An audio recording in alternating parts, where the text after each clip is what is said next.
what's good? What's good? Hey, welcome to the Smash Masters podcast, where we talk collision repair, PDR, everything in between. And I'm Stefan Eschi. That's Nick Priest. Welcome to episode 83. First show of 2026. First show of 2026. Alex is also first up in here. What's going on, Alex? Nice You to hit see it you, first buddy. today. Thank you for coming in. For sure. How was your week? Yeah, it's pretty good. I mean, started off, well, I did that Lexus fender. I got probably 6 or 7 more. I got a couple dropped off at the house to do. I mean, hey, I can't complain. It's been good starting off. That's good. What's up, John? That's good. Staying busy. Yes, I have sir. myself. I've been fixing cars out in I don't know, 10 to 40 degrees, anywhere in that realm. But it's been, it's actually, I want to share that my initial reaction to getting into PDR, mobile PDR, was worrying about the cold. Right. Because I don't like the cold. I don't like it when somebody opens the door in the body shop. I don't like the cold. So thinking about working out there in the cold wasn't that fun. Let me tell you, when you prepare, you bundle up, put the layers on, you have the right stuff, maybe a heated sweatshirt, maybe a propane heater of some kind. It's not so bad. It's not that bad, is it? It's really not that bad. You go to town, you're working on something, so your mind's not on the cold, it's on the dent. So I'm really encouraged. Not as bad as you thought it was going to be. Nope. Yeah. No, well, I'd probably take this over your heat. Well, I mean, today it was 59 degrees. I mean, I'm sitting here like, where is the actual cold? I mean, I got a little buddy heater I was thinking about using too, but I mean, it ain't gotten cold enough for it. That's great though. Yeah. Yeah, looking forward to MTE. I did want to bring up, I don't know if it was today. I think it was today. It was kind of talked about. PDR techs out there all know the name Paul Corden. Recently got diagnosed with a severe kind of, well, they don't know how bad it is, but with Hodgkin's lymphoma. Yes. Which is no good. So I just, quick note, there's it's not a GoFundMe, but it's the same kind of thing. It's attached to our Smash Masters Facebook. This guy has been highly influential in the PDR world. If you have used Mobile Tech RX to make money, he has helped you. Right. And even if you haven't, he's probably helped you in some form or another. Could use our help right now financially. So please go to the Smash Masters Facebook, click on that, make a donation. The treatment's well into the 6 figures and insurance isn't covering it. So yeah, that's true. That's true. Yeah. We got to support our own. Right. So please take a time to go do that. But yeah, we got a great show for you guys tonight. This guy came across my social media, a video of his where he was interviewing other tradesmen on what they think about the trades, which I think is great. Getting that we kind of talked about doing that a little bit last year, talking about like diving into like just other blue collar trades and stuff, just seeing like, what everybody else is doing out there. So yeah, it's pretty cool. Cool. So I mean, and maybe we will, and we'll start it out by bringing Anthony in tonight, and yeah. So let's bring him out. Yeah, let's go ahead and get him in. Welcome to the show, Anthony. Thanks for joining us. Yo, what's up, fellas? How's it going on? Crystal clear audio. Everybody's going to enjoy that tonight. Thank you. Yes. Thank you, Carlo, for the mic. There we go. You done a great job. There we go. Yeah. So what's up, fellas? Yeah, I just want to get a quick background from you.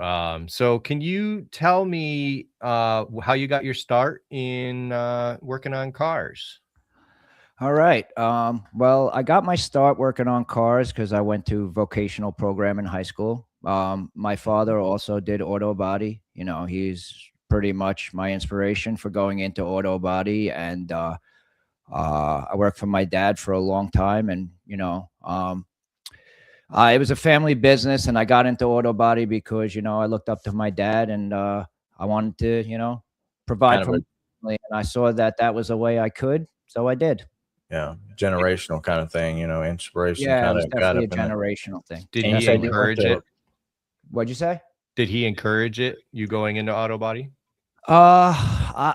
I'm gonna say no, because to be honest, just like me at this point, like with my own son, it's just like it's such a tough industry. It's It tough is. on you, especially Yep. back, even in the 80s and 90s when my dad was really doing it heavy. It wasn't really a great industry. It didn't really offer a lot of things, but it was, my one true love, to be honest. Even though I went into it because my dad did it, I didn't look at that as like, my gift in. Like, I always wanted to learn. My dad never gave it to me easy, that's for sure. Right. I worked for an old school guy. If it was hot, it was hot. Mhm. Didn't matter. Your back hurt, your back hurt. Move Was on there a with your life. certain You know car what or I a mean? You certain could do what like you want. You could go out there. You want to hang out, you could hang out. You play games. You want to go to the bar, drink till 7:58 if you want to. But Hmm. 8 a.m., yes, better be at work. You better be ready to right? work. No Yeah, bullshit. And you know what? That's definitely what this generation might have lost a little bit, yeah, is that old school mentality coming from the generation above, which it was just like yeah, nobody gives a shit work. right, I was right. explaining that to somebody, a PDR tech recently, and I just said, one of the main differences between PDR and auto body is in PDR, you can look at something and go, yeah, for one reason or another, I'm not going to fix that. Yeah. It's just not going to do that. In auto body, whatever's plopped in front of you, you're doing, you're Yep. fixing, Mhm. you're replacing, you're doing it, Right. so Yeah. And especially when you're one of the young guys coming up, I started working there when I was 19. So like, and I always had like ambition and appetite to keep moving up faster and faster, and it comes with a lot of garbage work first. I'll never forget the first door I ever straightened was a Hearst, Yeah, and they were yeah, just like, I don't think anybody getting this one's going to mind if it's a little wavy. So go ahead, have at it. And I'll never forget the guy who used to check my work, checked it with a rag and everything, like a paper towel yeah. under his hand. I was like, whoa, bro.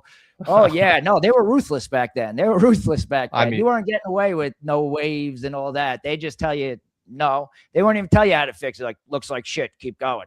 Yeah, right. yep, That kind of no stuff. sugar coating, that's for Yeah, sure. yeah, yeah. Yeah, Well, they Well, they're got in the white same be gloves for honest, generation. I that. love the way I was raised in the trades. I'm happy that my father didn't, I hate to say it, pussyfoot around me or nothing like that, Mhm. just because it was my dad and stuff like that. That wasn't an issue or a topic, man. We went to Right, work. We went to work. He was my boss. I was the worker. That's good. And then luckily for me, in 2015, I got the opportunity to, take control of the shop. mhm, And, things broke our way. And in 2017, I was able to buy the property that the shop was on.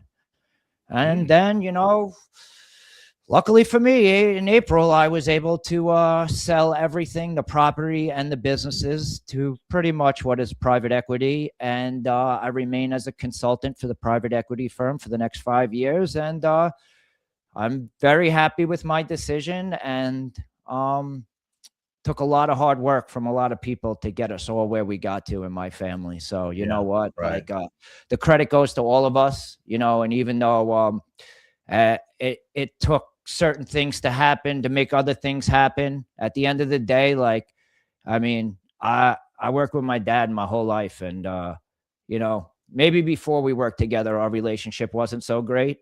And yeah, maybe after we were done working together, our relationship isn't so great.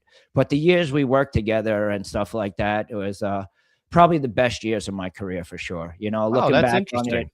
all the fights and all the shit and stuff like that. Yeah, family businesses has their moments, and Hmm. mine's still dealing with some of the moments from the family business and shit like that, because stuff gets rough out there, and things get said, decisions get made, and right. unfortunately, when your family's in the middle of all that, it's a very hard thing to run successful family businesses right now, and not and leave it at the door, if you I know what give I you mean. credit. I Leave it give at you the other credit. door. You know, Right. to leave I that give you credit at for work. doing it. Yeah, For it's sure. tough, man. It's tough. And honestly, sure. I just think in this industry in general, the whole private owner thing it's over. You know, in my opinion, the independent shop owner, if you're an independent shop owner, you better have like 4 or 5 of them at this point, or get going in that direction. Because if you're going to be an independent guy, just the materials alone, you won't be able to stomach it. You won't be able Yeah. to stomach it. As an Yeah, independent shop owner, What I've heard. what I was paying for Spies Hecker and what Caliber space for Spies Hecker, I mean, that alone Right. is enough Right. profits to make them happy. If Right. you know, I seen it. Like, I'm paying 300 for something, they're paying 100. Like, Right. Mhm. come on, Yeah. man. I Yeah, mean, like- that's capitalism. I mean, that's Yeah. what's good. That's what's going It's on, you know? really So less capitalism and more monopoly. You know, it's almost like, you know, I hate to say it, almost like how Kempley did with the materials. Like, they took over the East Coast. They just bought Mhm. everybody out. And once you own everything, then you do what you want with it. You know what I mean? Hmm. So it's just, I really think that the independent shop owner, definitely in my area, the independent shop owner, it's over for you. You know, like Yeah. you Right. do your best right now to just get out for as much as possible. I think actually the value of these businesses are actually down from a year or two ago, if you ask me personally. So I don't even know if now's the best time to sell. yeah, But I mean, that's it's you know, I'm That's sure it goes up interesting. and down. hey, When listen, man, the MSO and the private equity and all that money, man, it's how do you fight it? As Mhm. me, Oh, you as a can't. single independent shop owner, how do you fight it? You can't. Can't. And the Yeah. admin that they keep dumping on us, that's the end of the independent guy. We can't handle that. You can't handle having 3 guys in the office when you have 3 guys in the back. Hmm. You know what I mean? Yeah. Yeah, Yeah. for Yeah. sure. It's tough. It's tough. For sure. You know what I mean? Getting into working on cars, were you more drawn to the body or the paint side? You know what's funny, man? When I first started, I really thought I love the body end of it. And I was a heavy guy for about 6, 7 years Yeah. not when I first got in, because when I first got in, I cut fucking cardboard for about a year. So Sure. that's a whole different topic. When I get young kids in and shit like that, and they don't want to Mhm. fucking sweep, I'm like, damn, bro. You know what I did for 18 months when I got here? Right. Yeah. Fuck, Yeah, man, cut I didn't cardboard. even want Did to it. sit down when break time came because I was afraid somebody was gonna fucking tell me I was being lazy. You for know- sitting on You my know, there was a guy that started in a shop that I was working at one time, and I gave him a plasma cutter to cut up boxes because he was using a razor blade. And he's like, that's too hard. So I gave him a plasma cutter, and I was like, just use this. He's like, you couldn't do it. So I put a piece of aluminum tape down there, and I had him cut it across there. He had a huge fire going, just messing with him, you know.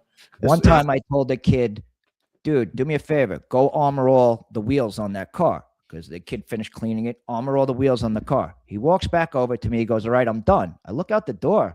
The tires are dry. I'm like, dude, you didn't do it. I walk outside, on all the rims, armor all, just pouring down the rims. Not one drip on any tire, every rim covered in armor all. Chrome rims. He's like, oh, you said the wheels. He said, you said armor all the wheels. He said, I thought you Oh, would have said God. tire if you meant the tire. And I was Yeah. like, wow, we're fucked. You know what I mean? Then I got another kid. I'm in my office. Listen to this quick story. You want to laugh? I'll give you another quick story. I'm in my office. My guys come in and they go, listen, we let this go on for too long, but you got to come out here and do something about this kid. I'm like, what's going on? I come in the back. He's got the broom and he's casting it like a fishing pole, and he's pulling the dirt back on himself. Like Oh, this. wow.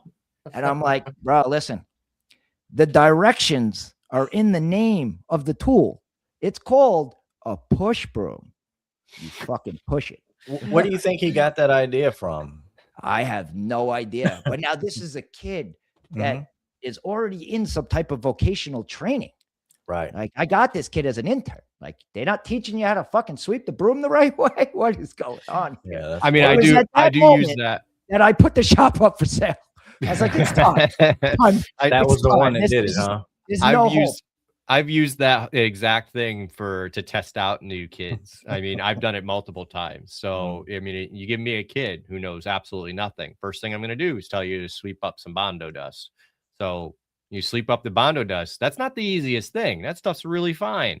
So you got to know how to do it. So when they fail, which they always do, I go, no, this is how you do it. And I show them how to sweep up the bonder dust, get it all. And then I give it back to them.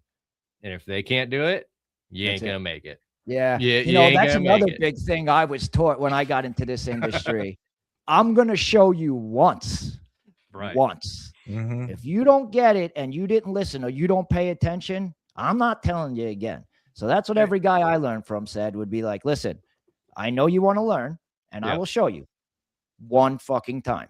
Yeah. I don't agree with it. This is not something you need to be shown 3-4 times. You know, that's why people always like, yeah. You know, I've actually been getting a lot of younger females that have been interested in auto body. I have a 15-year-old girl that I've been working with since she's 13. I told her her mother just messaged me. She's like, my daughter wants to learn how to weld. I was like, really? She's 13.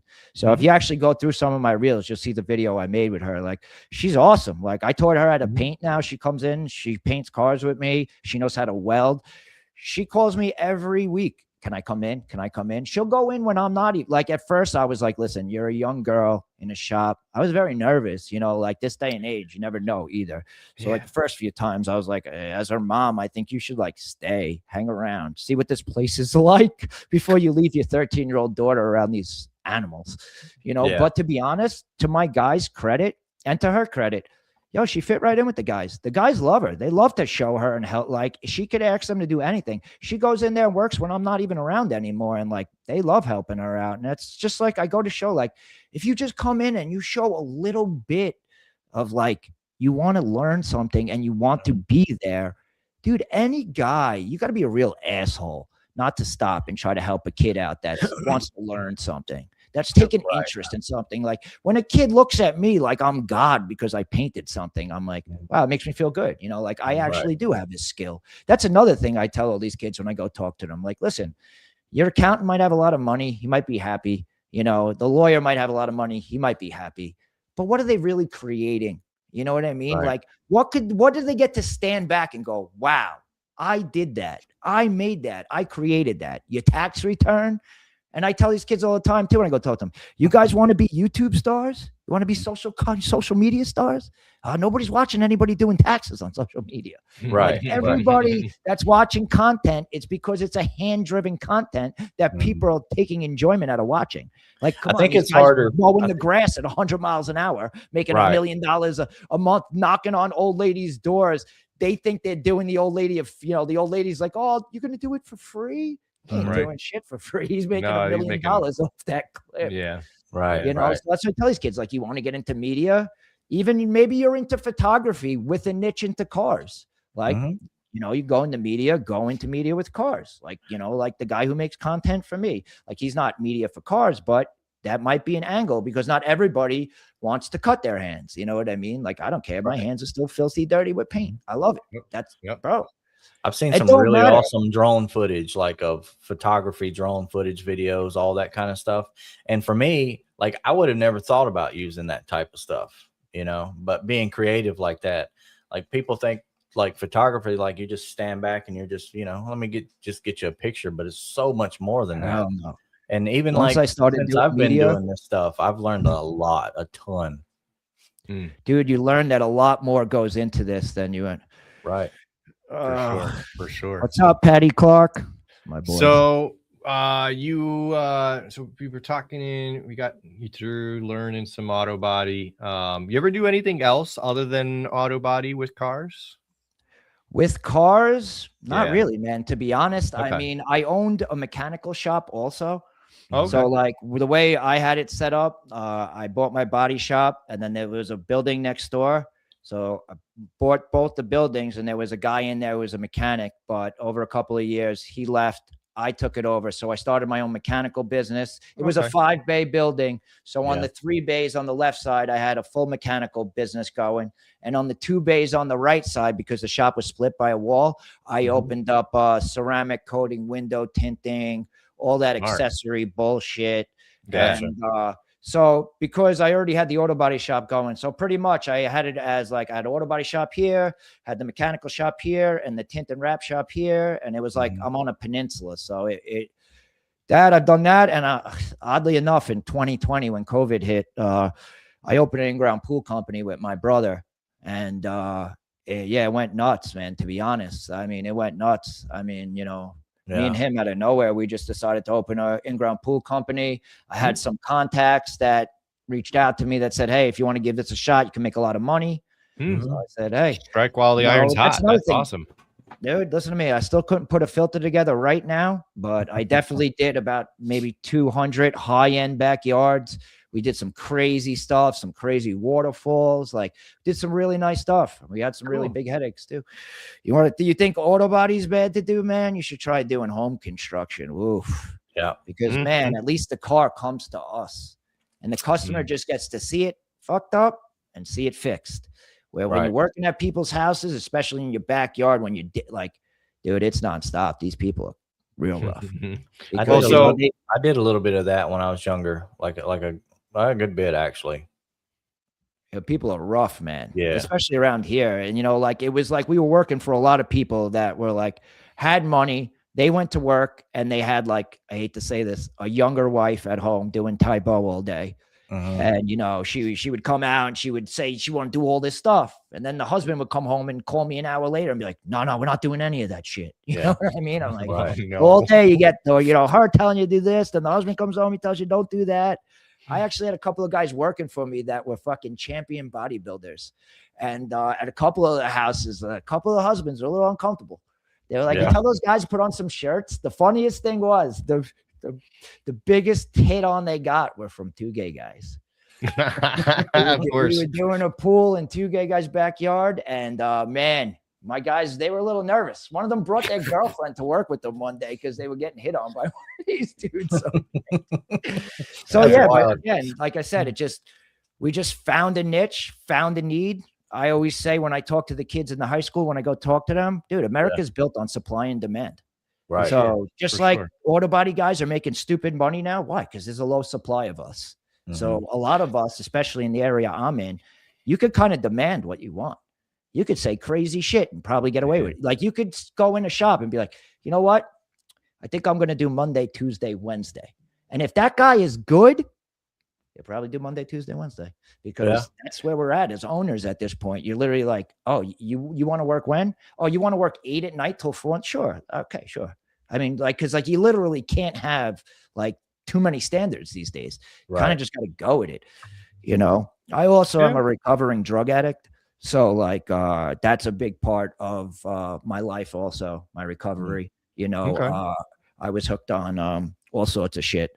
When I broke my neck, I had screws, started with the painkillers and didn't stop for probably about 13 years. Got real bad towards the end. I was probably addicted to fentanyl towards the end because, and started having a lot of bad seizures, started lying to myself, lying to my family that it wasn't the drugs, but it was. And that's another big reason why I talk publicly and I go and I talk to people, because like I was so ashamed of that. And I thought when I went and got professional help, like I had to go inside, lock myself in, they had to lock me up for a little while. I needed it. You know what I mean? But I was always not wanting to get that help out of fear of embarrassment in my business.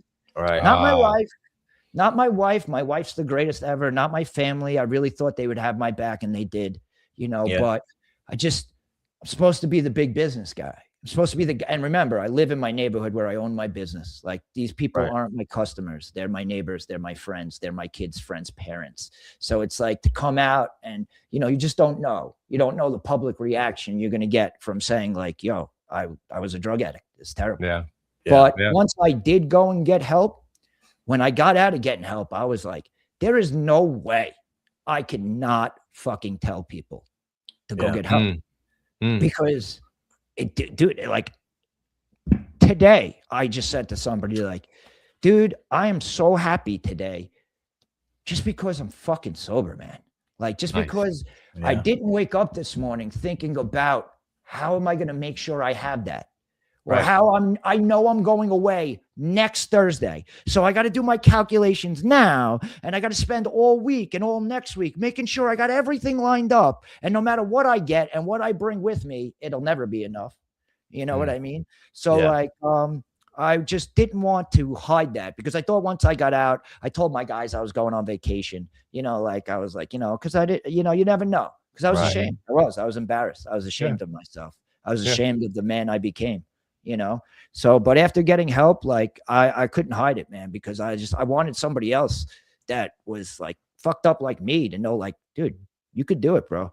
I got in there and they tell you, when you get in there, they tell you like, yo, out of 10 of you guys, 9.2 of you ain't making it. Yeah. Out of 10 people, not one of you are going to actually stay sober. And I was in my mind, all I heard was there's a 0.8. There's a 0.8 in there. He said 92, 9.2. He said, so there's a 0.8 of a person who's staying sober. I'm going to be that fucking 0.8. Yeah. And dude, so far, knock on wood, it's been 3 years in December. I've been that 0.8. But that's awesome. It could always sneak up and get you. But yeah, man, I returned to my never-ending battle. With my face, I big with my Lord and Savior. I don't want to get too religious. That's not what I am. But you know what I mean. Like, just found myself to replant myself and find myself a higher power to keep myself moving in the right direction. You got it, man. There's a lot of people that struggle, that like feel like you feel like you're embarrassed, don't want to tell nobody, kind of just go away and say, you know what, if I just don't say anything, it'll go away, but it never will.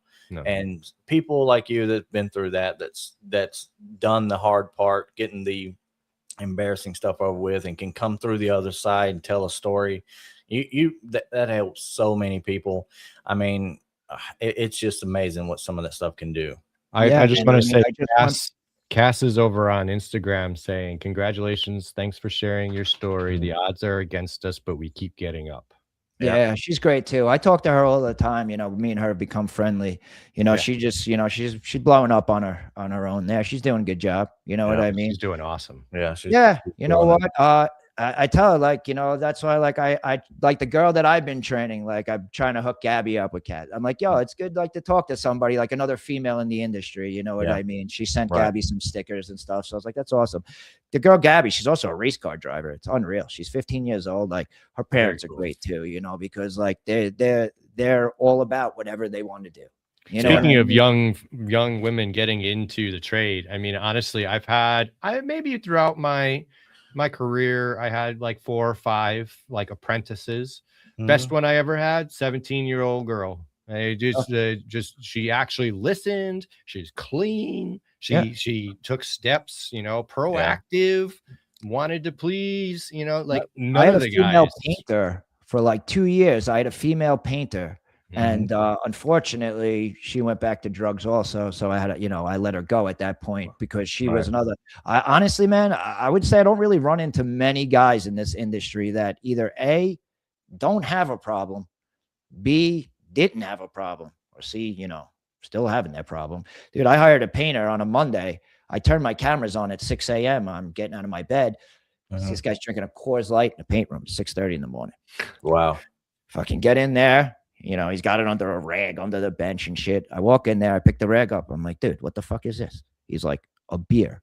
Now he said a beer as if like it was apple juice. So like, yeah, it's a fucking beer. Like, what are you talking about? And I'm like, dude, it's 6:30 in the morning. And I'm like, I was like, listen, man, I know that you having that beer is actually better for me because you probably can't function without it. So if you don't drink that 1 or 2 beers in the morning, you'll probably be shaky and not do a good job. But I can't condone that. And I can't have that around my shop. So, but I will tell you in this, I don't know if in every area of the country, but in my area, it's very, very hard to find guys that could keep their shit together. Well, I would say that across the United States as a whole, there's a shortage in every area. I mean, it may just look different in each region, but I mean, there really is, a shortage. Young people aren't wanting to come into it. I mean, there is a lot more women. Like when I was leaving, I would see at Caliber, when I worked there for a short time, I would see some women come through and, I thought they were doing pretty good, but in a way, it's kind of like because they can be vulnerable and be like, okay, show me everything that we can do here. And how do I need to do it exactly like you do? Where when you're an adult male, you're probably like, how can I be better than you? Like instantly. Well, that's what, when I saw Cassie's video, when I talked to her, I was like, yeah, you asked for help. like, hey, could I get some help? And I'm sure nobody has a problem. I'm like, but when you're an 18-year-old boy and you go over to a grown ass man and you're like, I don't know how to do this. Like, oh, you don't know how to do Right. this? Come Yeah. on, baby boy. Let me go show you how to do this. Yeah, And let me Right. they dad don't you real mean quick. it, like they don't want to, you know, but let me tell you, man, the young kids today, they can't really take that type of hazing. Yeah. You know what I mean? They can't really take, like, you know, the type of shit that you were told to shut up and take 20 Right. years ago. You know, then you ain't be turning the bathroom lights out and throwing them 80s in there. They'll cry. No, Yeah, I right. remember. I remember it bugging me when I was young, and you know, going home, and the guy that my mother was dating at the moment said, honestly, if they ain't messing with you, they don't like you. So Right. 100%. That's what I if tell they're all of them. messing with you, they like you, and Right. it totally, you know, totally flipped it in my head, and I was like, not upset anymore, you know, and totally, but.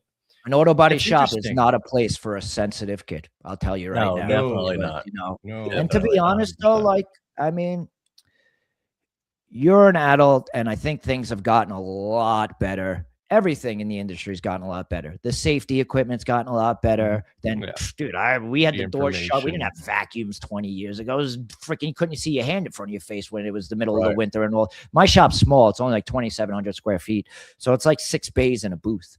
So, like, when you shut the doors and you have no vacuums back then, Yeah. it was Yeah. fucking brutal. Yeah. So, like, I do say, like, the safety has come a long way. You know, Mhm. I still don't wear an air helmet when I paint. I wear a regular charcoal respirator. You know, I mean, I probably should wear an air helmet, but You at don't this like the point way now, it messes with your vision. yeah, and at this point now, I mean, I'm pretty sure, like, you know, the story's written on my body at this point. So, you know, like, it is what it is. Wearing an air helmet now after 20 years of cigarettes, fumes, weed, and whatever else I could throw in my face. I'm pretty sure, you know, that's another major reason why I sold the shop, is because, like, if I really feel like I have 10, 15, maybe good health years left in me, you know, I know I'm only 42, but I'm gonna be honest with myself, man. Like, dude, I beat the shit out of my body, internally, externally, you know, between working so hard and all the drugs and everything else and sleep and whatever else I could conjure up. I just don't think, like, I don't see me having that 65 to 80 run that's going to be good. Like, Yeah, I right. truly feel like I probably have 10, 15 good years in my lungs or whatever, and I want to enjoy them. And if I It's good to stayed the be owner of the realistic. shop, Yeah, I it's dude, good I to had to be be realistic. Yeah. But I you can't be I would married hope to for two better for you. things. I was married to the shop, and I was cheating on the shop with my wife for the last 20 years. You know what I mean? That's the way it is when you're in business for yourself. You know, up until when my dad, you know, after my dad left, I had no other partner really. You know what I mean? So it was like, it's kind of by myself at that point, you know, and I had my brother helping me, and me and him had some issues, you know. Like I said, it's never easy, you know, blood and fucking business, you know. Fucking Yeah, ruined my right. relationship with him, unfortunately. It sucks. You know what I mean? Like, and there's just things that you can't go back on, things you can't take back, things that maybe you wouldn't take back if you could take back. And, you know, that's probably from everybody involved. And that's just what happens in certain situations when they hit their course. But I don't Absolutely. regret anything. I don't regret working with my dad. I don't regret working with my brother. I think in the end, it really was the best relationship that the three of us ever had, was Yeah. when we were working together successfully. Yeah. It was probably the best that we've ever been. But, you know, hey, man, business is hard. Family is harder. Business and family is really hard. Yeah, You know? Absolutely it is.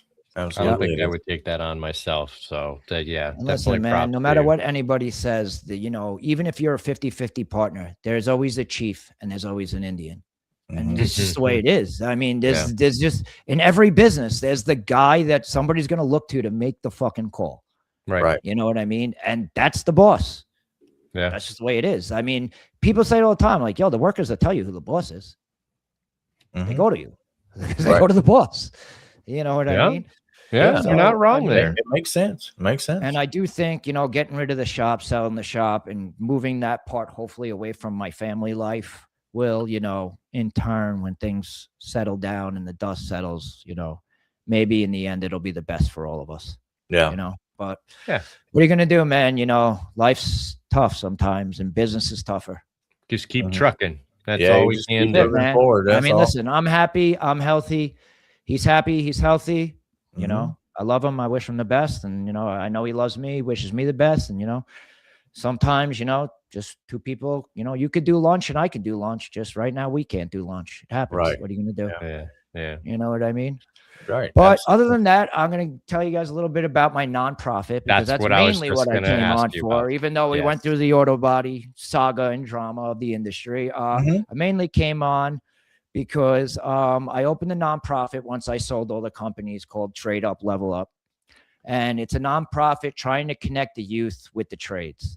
I didn't Yes. single out Awesome. auto body because, to be honest, it's very hard to push kids into auto body right now. Mhm. So I didn't want to, I also wanted to give myself as wide a latitude of audience as I could.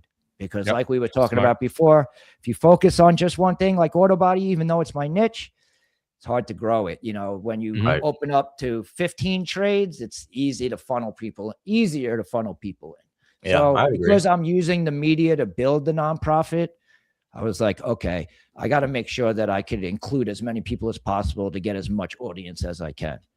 But sometimes that kind of pushes me out of the auto body space also. You know, like I'm talking to you guys now, but for the most part, I'm not really in just the auto body space. Mhm. So I just wanted to have as much opportunity to get as much support also.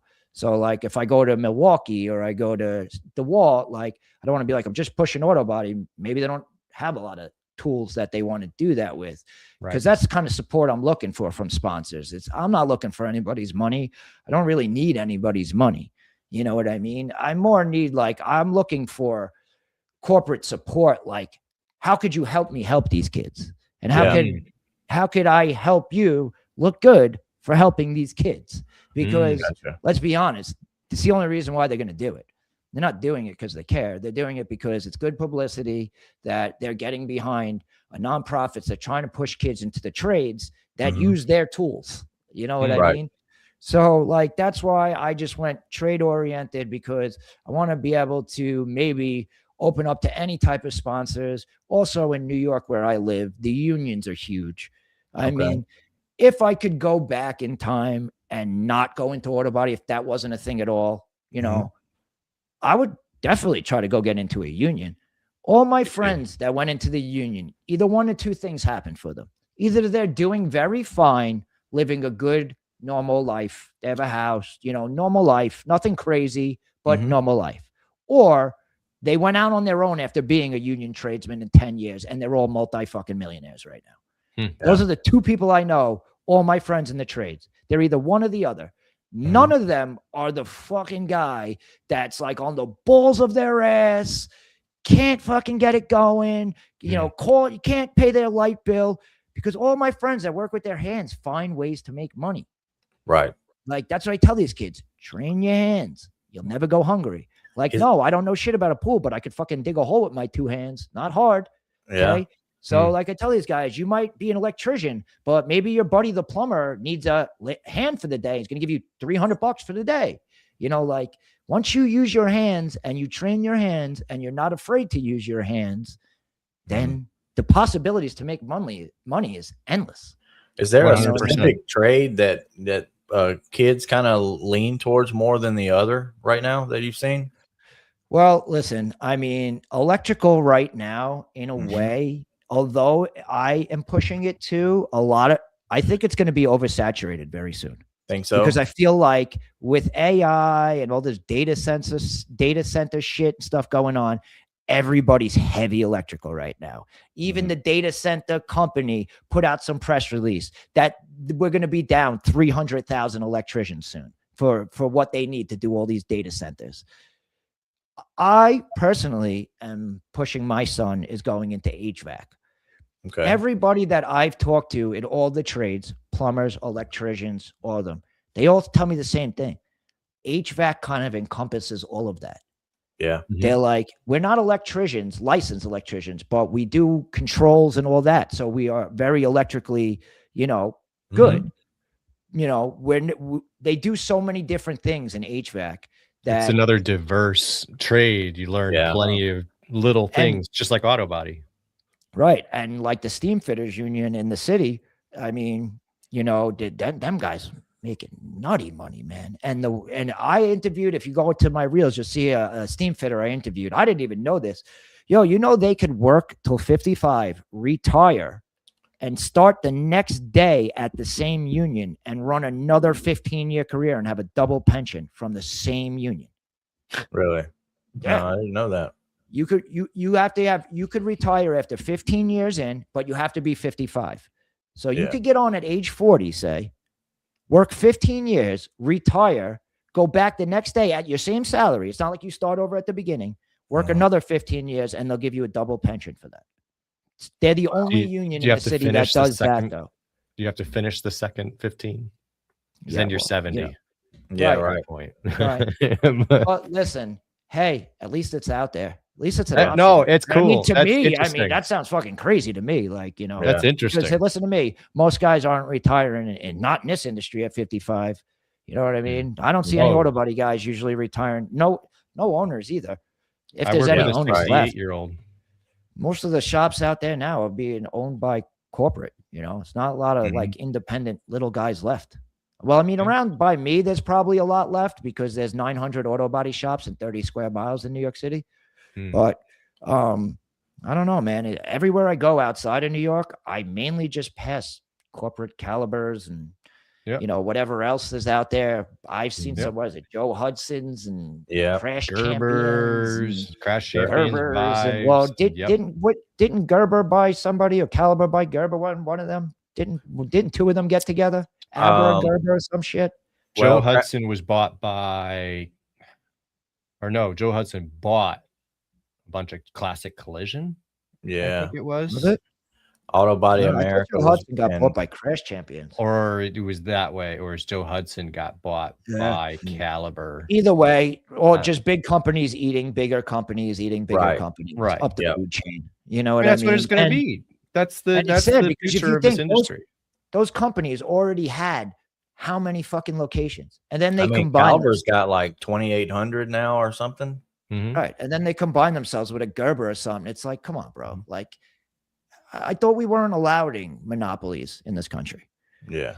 You know what I mean? Like, because, dude, because it's what it's moving towards. Because slowly the market, they're just smoking it out. You know what I mean? And the next thing they'll start to do is they'll start to offer some type of insurance kickback or something where they won't charge to apply seam sealer. You know what I mean? Yeah. And you know what I mean? Like that one thing alone would end every independent owner out there. You know what I mean? And when these big corporate deals are being made and, like the independent guys getting left out of that conversation. You know what I mean? Yeah, I get it. But McDonald's, it's kind of like a franchise ownership. There's a lot of those out there, but not everybody privately owned, at least. Yeah, but there's so many other better places, and people go to those because they're better. You just have to be better than the other guys at what you're doing, and you just have to play the game. I agree with you. Right now, yes, but I do believe in 5-10 years that won't matter because honestly, the next generation just goes where the GPS tells them. So right now, as an independent shop owner, if you want to come to me and I'm not on your program, you will probably have to sit on hold, probably about an hour. And that whole time you're on hold, you're just going to get a beautiful message in your ear that if you go to their app, this will take 30 seconds. You'll be all good. Flowers will come out from the heavens. They do. Or you can wait on the phone. So you tell me if the 20, 25-year-old kid who can't even wait till Thursday for his Amazon package makes you pay $4 more to get it tomorrow at 7 a.m. You mean to tell me that's the kid that's going to wait their turn? Yeah, all right. Good luck. Yeah. Good luck. No, that's the kid that we got to rely on as independent owners to fight all the steering to get to us. Nah, bro. Not happening anymore. It's not happening anymore. You see it. Like, we used to have generational customers. You know what I mean? Like, even if you moved away from here and 45 minutes away from here, you would still come back here because your dad came here and his dad came here. Right. And it didn't matter, especially if you were somebody's daughter. Oh, it didn't matter. It didn't matter that you got married and moved to Patchogue or something. Oh, no, my dad trusts Anthony at Frog Hollow. I'm going there. But it's getting tougher and tougher to rely on that customer. getting tougher and tougher because the next generation just don't care. Leasing Right. too. Leasing killed the industry too. Because how many people show up the week before their leases due? Oh, I don't give a shit. It's a lease. Mm-hmm. What? I understand that, but the paint that goes on it still costs the same. Yeah, Right. You right. know what I mean? And I tell people all the time, can you paint half my hood? No. Why? Because when you go out there, somebody's going to go, who the fuck did that? And you're going to say, Anthony from Frog Hollow did it. You are not going to tell them that you are a cheap motherfucker. Definitely. It never happened. It'll never happen. So that's why you got to protect your reputation, and you can't do things like that because people go out there and they'll slam you. And as the independent owner, again, another major issue, reviews. Dude, independent shop owners, we get fucking killed if we get a bad review. It is a nightmare for a small business owner to have bad reviews. You know, I have like 4 bad reviews. None of them have anything to do with the work on the car. It's all stupid shit. You know what I mean? But does anybody check the reviews before they go in Home Depot or Lowe's? No. So again, but the hardware store, if you got a bad review about Jimmy in the hardware store, one stupid Mitch called him a creep. Nobody's going in the hardware store. Right? Mm-hmm. Yeah. So again, Yelp is just to trash small business. Dude, when you get a bad Yelp review, Yelp will call you. They'll be like, we can't delete the review because that's against our policy. But for $300, they'll find Jimmy Hoffa before they find that review on this website. Yeah, right. Come on, bro. It's an extortion ring. You know what I mean? And these Yeah, people are playing into it, you know, by doing the reviews. And I always Yelp, laugh. Can Yelp is anybody horrible. happy do a review? Nope. Very rare. Only pissed off people will sit there for a fucking hour. Yeah, you're right. One guy blamed not seeing his kid on Christmas on me because he didn't get his car back.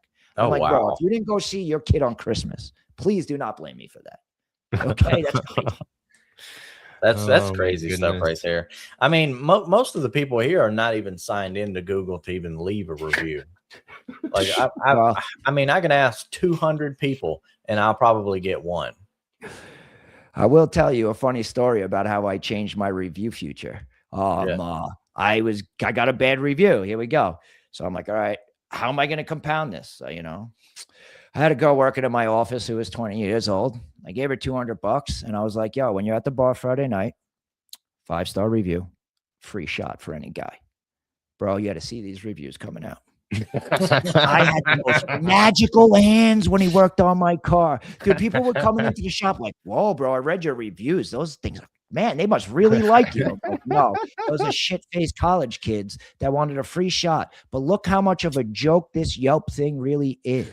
It's a joke. Funny. It's a scam. It's an extortion ring to extort business owners out of $300 to hide reviews. You know what I mean? Yeah. You're not wrong. I have seen people, you know, I mean, There's when I groups first- that do that same thing. Like, Oh, out yeah. here. Oh, They- yeah.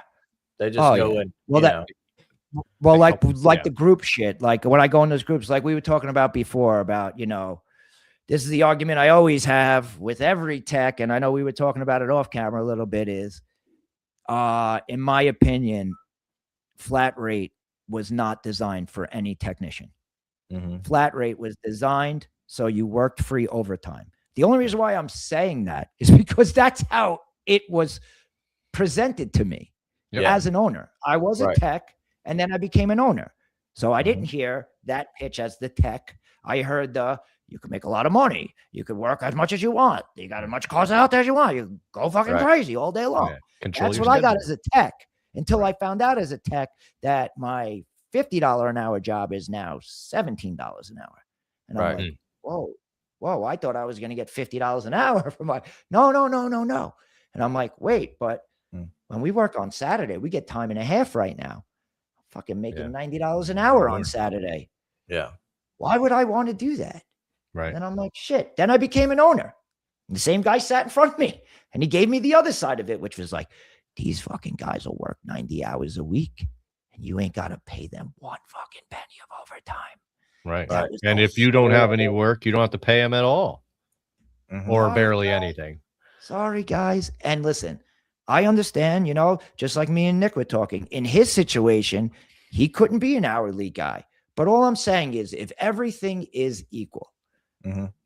if it's not, it's not. If the only way to get to your $2,000 a week as a heavy guy, if that's what you're shooting for or whatever you're shooting for, Right. is to be a flat rate tech, burn your fucking house down for 6 days a week to get there. Mm-hmm. Okay, I guess that's what you got to do. You got to do what you got to do.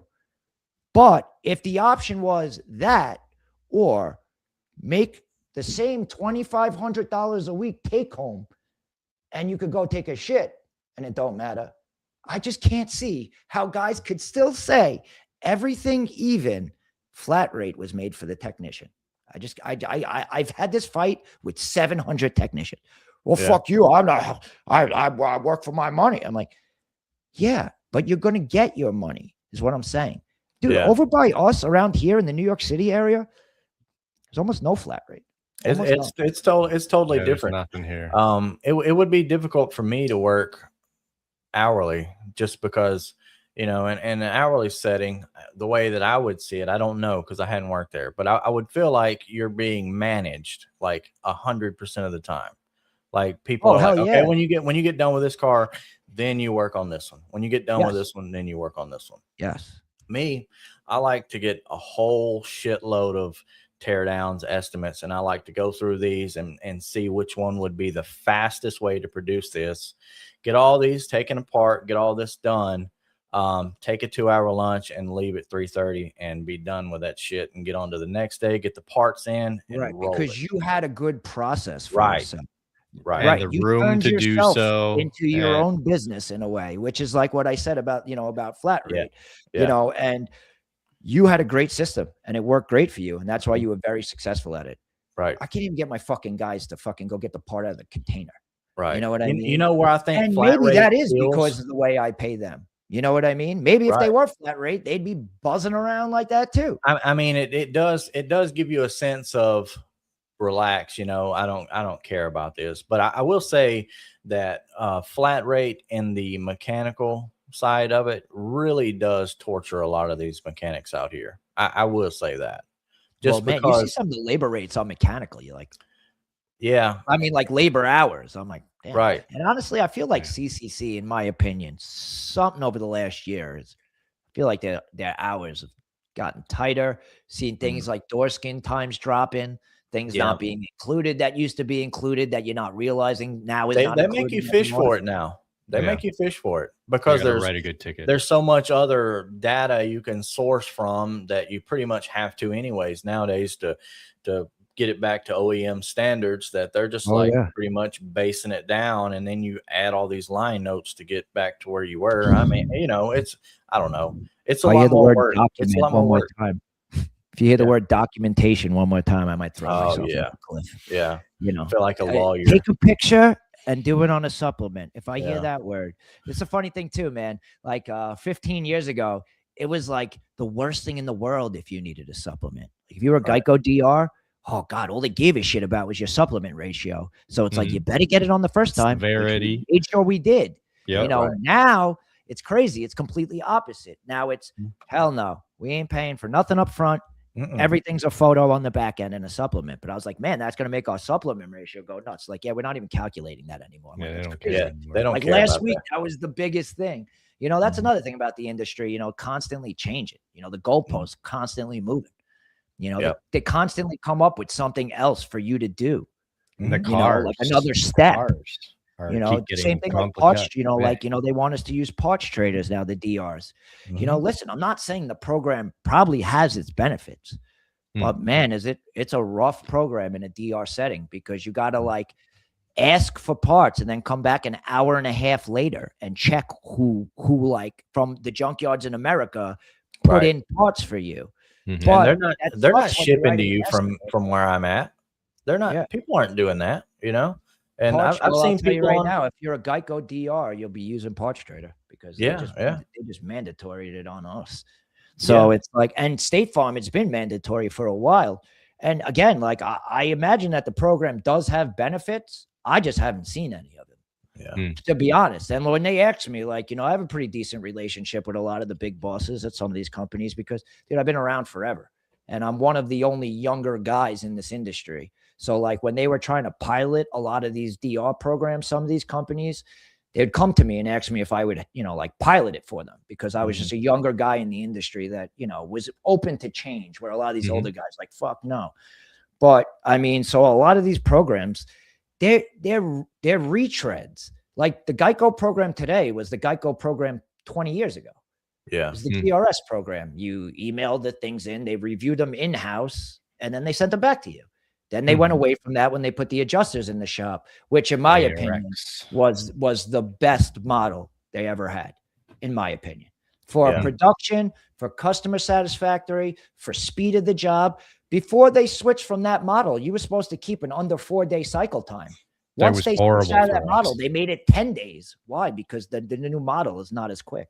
It's a horrible. It probably saves them money, so that's why they'd rather pay more rental.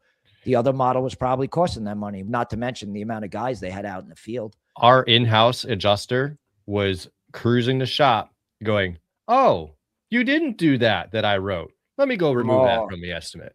Oh, no, you're not doing that? Let me remove that from the estimate. Dude, that guy would have not been able to. We had problems. But that's my memory of the Geico ARX program. So not a fan. And I saw them get kicked out of 3 shops. 3 separate shops kicked Geico ARX out, just said, get out. I think a lot of it is different regions, different areas. And honestly, it was their manager. As much as it's a big program, in the beginning, it was a smaller program in the beginning, where like in my area, they really only wanted the biggest and the best. They really only wanted people on main roads that, like me, that were exposed, that had good reputations, solid shops. They would come around, and then over time, it really just became that if you have a frame rack and a toilet bowl, you could be a DR now. Right. You know what I mean? And that it really saturated the market too. Like, okay, great. Instead of giving every real good shop what they need, you just divided the work between the real good shops, some shitty shops, and now none of us are getting what we need. Instead of 2 of us getting what we need, 5 of us are now not getting what we need. Yeah. You know what I mean? So, but that's the age-old thing, man. You fight for the volume. You always think that they control the volume. That's the other thing that you constantly fight with the companies about, like, hey, what's going on? I haven't seen a claim. Did you turn it off? And I don't know. They always say the same thing. We don't know what you're talking about when you say turn it off. Like, what do you mean turn it off? I'm like, did you guys like shut me off or something? Like, what happened? They're like, no, it's just slow claims. You're like, I don't know. Something feels weird, So it's like that game is always going on. You always wonder, like, you never know. Do they have some nozzle that they're always controlling on the other side? I'll bet you some kind of control. Yeah, well, listen, I'm sure it gets slow now and then, but I never trust. Well, a lot of those guys get their bonuses based on performance. So if you're a better performing shop, those supervisors want those cars to go to that shop. Makes them look better, And another thing with the MSOs and another thing with the MSOs is based like on speed. If it's slow in this region, like then an MSO shop will pull from a region that has more work to level one out versus an independent shop can't do that. Yeah. I've never heard of that. Honestly, I've never heard. Well, I mean, I would imagine that they would, I guess if they had them in proximity to each other, but if I was a customer and I found out that my car got towed over 20 miles away, I'd be pissed. Yeah. We had a satellite location. We had a satellite location, and the last shop I was at, it was a Car Star, and they had a satellite location. They had this old guy that would go and just pick up cars and drop them off to another location. That I could see. Because that happens around here, but that's like an office location. That's not, I dropped it off to this auto body shop, signed paperwork at this auto body shop, left. And then all of a sudden they took my car 20 miles down the road. Yeah. I would say around here, I think people would have a problem with that. Dude, I get phone calls like, my car's been running for 27 minutes. I just got an email. 20 miles you need to plug my car in. Is a lot different than 20 miles for me, though. Like, it's wide open here. And, that kind of stuff happens all the time. I mean, they bring the car right back, but it's still like, they don't have to go to another shop. It's just workload transfer from one that has too much versus one that's not enough. Guys could be sick, somebody could be out, whatever the situation. Got to make sure they keep their flat rate Yeah. techs happy with all that work. Right. Well, that's another thing that Right. I also didn't like about flat rate, which is like, if you don't have the work, these guys don't make nothing. Right. And what happens if you're Right. slow for 3 weeks, man? Dude, like my guys would have quit. And that's why I didn't After get the into first it. fucking week, they would have quit. It was on the, I've only experienced that one time in a college town, and back in like 2011. That happened to me one time. Where it was Slow. that, You Yeah, gotta it got you get a slow. base, right? That's Uh-huh. how that works.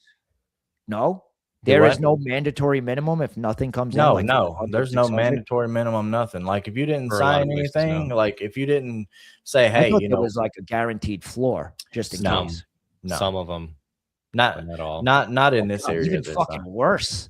Jesus, man. Yeah. It gets worse as I find out more about it. Yeah, yeah. When I And it- started in this trade, we still had slow periods. I mean, we were busy in the winter when it Mhm. snowed, and then we were slow in the summer. So Yeah. you look at me, and I'm looking at flat rate shops going, ain't no way. I need to make money every week. I have rent to Right, pay. well, I have this, that- and, you know. And dude, that's and again, as an owner, I wouldn't want that pressure. Mhm. Because again, just like, and that's what I said to the guy when it was presented to me about turning my shop flat rate. I was like, I almost got to guarantee every guy out there a gymnasium of cars. Yeah. Because if I'm going to tell you, well, the way you're going to get this 2,500 a week now is you're going to have to burn 200 hours.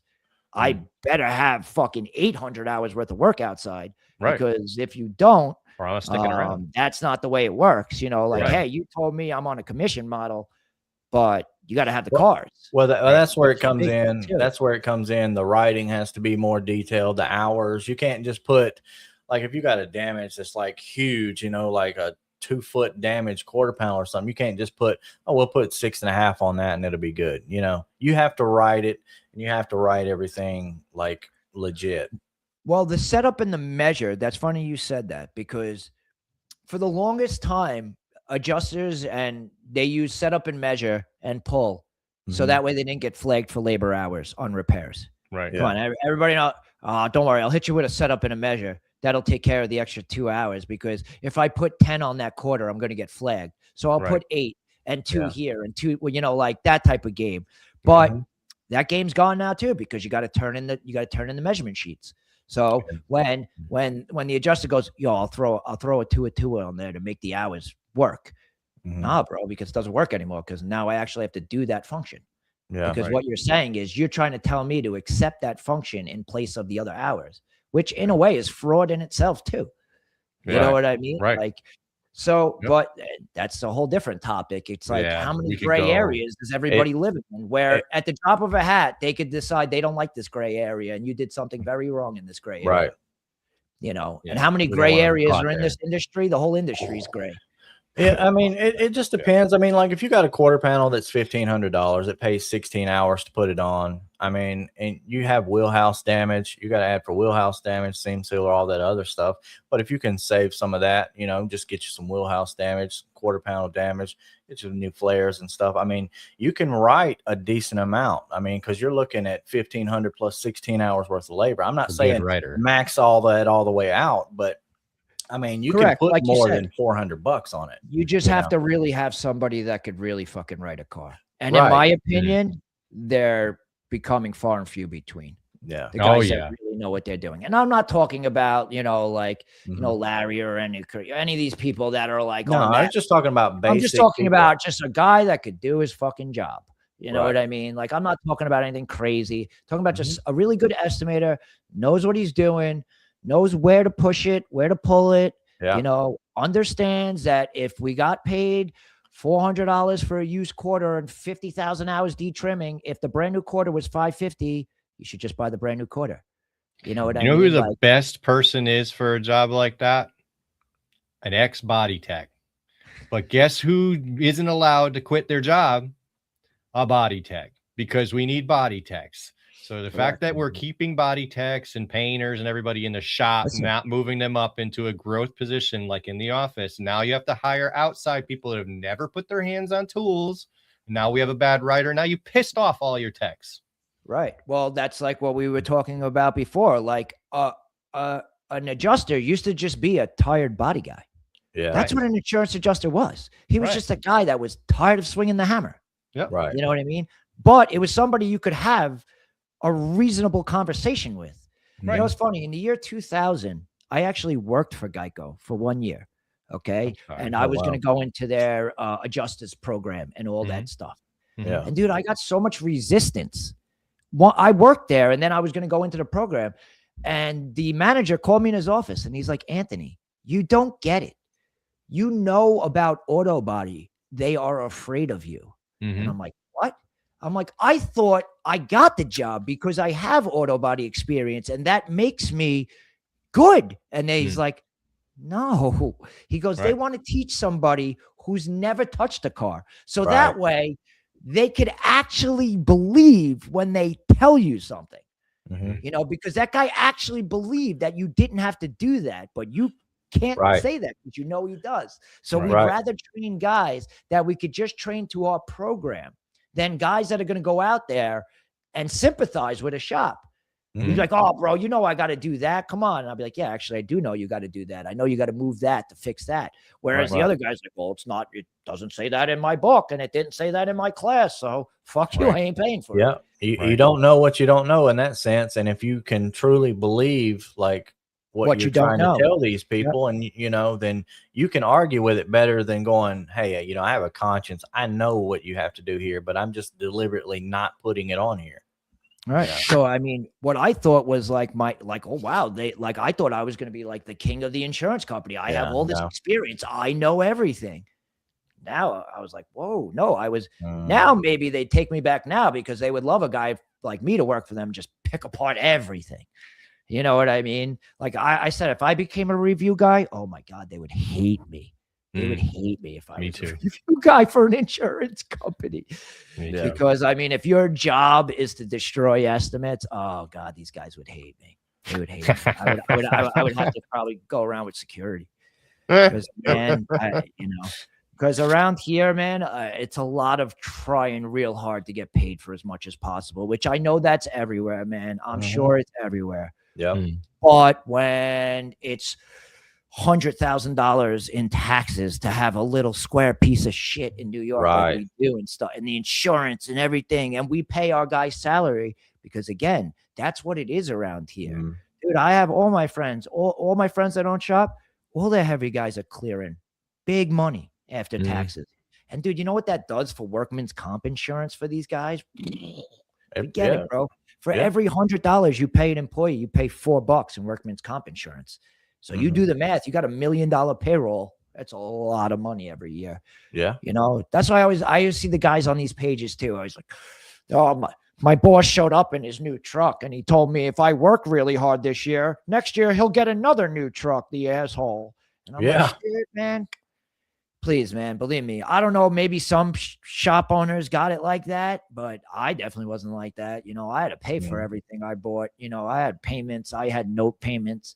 Dude, there was many, many weeks where I was fucking giving them my paychecks, selling shit. I used to flip used couches to make payroll sometimes. You know what I mean? People Yeah. do what you got to do sometimes to survive.